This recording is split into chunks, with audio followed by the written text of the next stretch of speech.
Welcome to AGN news. Visakha, Gajuwaka. గత వైకాపా పాలనలో true of ఛార్జీల పేరిట ప్రజలపై భారాన్ని మోపితే అధికారంలోకి వచ్చిన కూటమి ప్రభుత్వం వాటిని రద్దు చేసిందని గాజువాక తెదేపా సమన్వయకర్త ప్రసాదుల శ్రీనివాసరావు అన్నారు. పార్టీ కార్యాలయంలో జరిగిన సమావేశంలో ఆయన మాట్లాడుతూ వైసీపీ అధికారంలో ఉన్నప్పుడు ఏడాదికి 10,000 కోట్ల రూపాయల వరకు ప్రజలపై భారాన్ని మోపి అడ్డగోలుగా దోచుకున్నారని ఆరోపించారు. ఎన్నికల సమయంలో ప్రజలకు ఇచ్చిన హామీ మేరకు ప్రధాని మోదీ నేతృత్వంలో రాష్ట్ర ముఖ్యమంత్రి చంద్రబాబు, ఉప ముఖ్యమంత్రి పవన్ కళ్యాణ్లు చొరవ తీసుకుని ప్రజలపై ఉన్న 5,000 కోట్ల భారాన్ని రద్దు చేశారని తెలిపారు. జగన్ దుర్మార్గపు చర్యలతో అన్ని వర్గాల ప్రజలు ఇబ్బందులకు గురయ్యారని విమర్శించారు. బీసీ సెల్ అధ్యక్షుడు శివప్రసాదరావు, జ్యోతి, పుష్పలత, శ్వేత, ఉషారాణి తదితరులు పాల్గొన్నారు.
తీసుకొస్తే తన తండ్రి గారేమో కేవలం ఆ ప్రభుత్వం చేపడుతున్న దాన్ని ఆ పరంపరను కొనసాగిస్తూ తానేదో చేశానని చెప్పేసి ఆయన పేరు పెట్టేసుకున్నారు. వాస్తవంగా చూస్తే శంషాబాద్ అంటే సమైక్య రాష్ట్రంలో శంషాబాద్ విమానాశ్రయాన్ని కట్టిన ఘనత ఈరోజు భోగాపురం, విశాఖ, నవ్యాంధ్రప్రదేశ్ లో భోగాపురంలో అల్లూరు సీతారామరాజు గారు, మన్యవీరుడు అల్లూరు సీతారామరాజు గారి పేరున మరి విమానాశ్రయం కట్టిన ఘనత కూడా శ్రీ నారా చంద్రబాబు నాయుడు గారు దక్కుతుందని చెప్పి సందర్భం. ఇది ఒక చరిత్ర. ఈ చరిత్రని వక్రీకరించాలని చూస్తే మీ అంత వికృత మనస్సులు ఎవరు ఉండరు.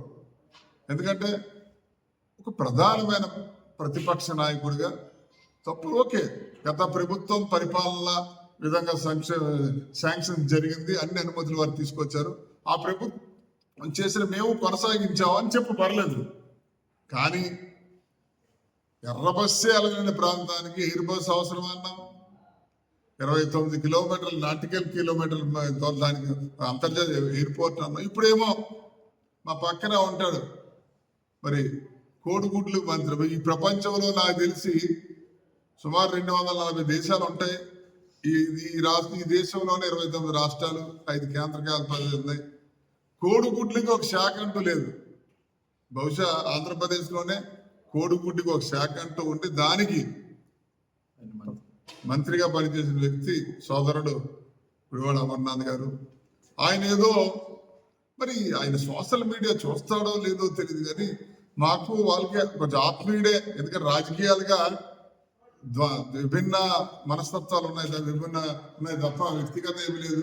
కానీ ఆయన మీద వచ్చిన ట్రోలింగ్స్ చూసి ప్రతి గాలివాక ప్రజలు చాలా మంది సిగ్గుపడతా ఉంటారు. అబ్బా ఏట్రా బాబు, ఆయనకి మరి తెలుసు మాట్లాడుతాడో తెలియక మాట్లాడుతాడో, లేకపోతే జగన్మోహన్ రెడ్డి గారి దగ్గర మెప్పు పొంది ఆయన్ని ప్రసన్నం చేసుకోవాలని. ఆయన ప్రసన్నం చేసుకుంటే ఏముంది,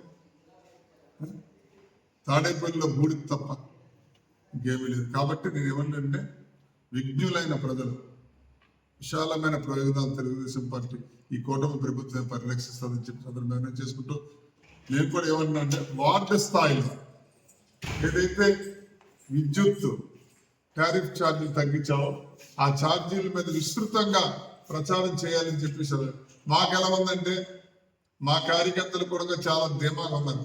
ఎందుకంటే ప్రజలు పూర్తి స్థాయిలో సంతృప్తిలో ఉన్నారు. అదే నేను ఒకటే చెప్తా ఉన్నాను, ఇప్పుడు పరిస్థితి ఎలా ఉందంటే, నిజం అనేది గాజువాక పార్టీ కార్యాలయం దాటేలోపు అబద్ధాన్ని అమెరికా వెళ్ళిపోతున్నారు. కాబట్టి దాన్ని మీ స్థాయిలో మీరు తిప్పుకొట్టాలని చెప్పి సందర్భం. ముందుగా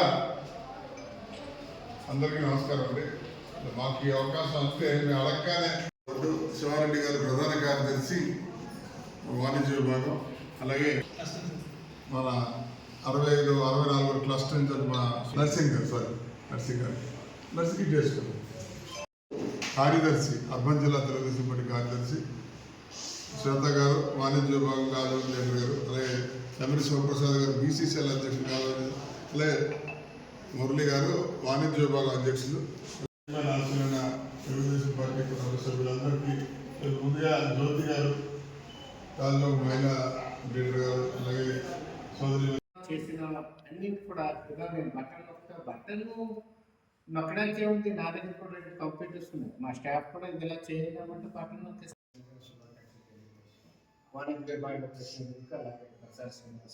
అలాగే నమస్కారం.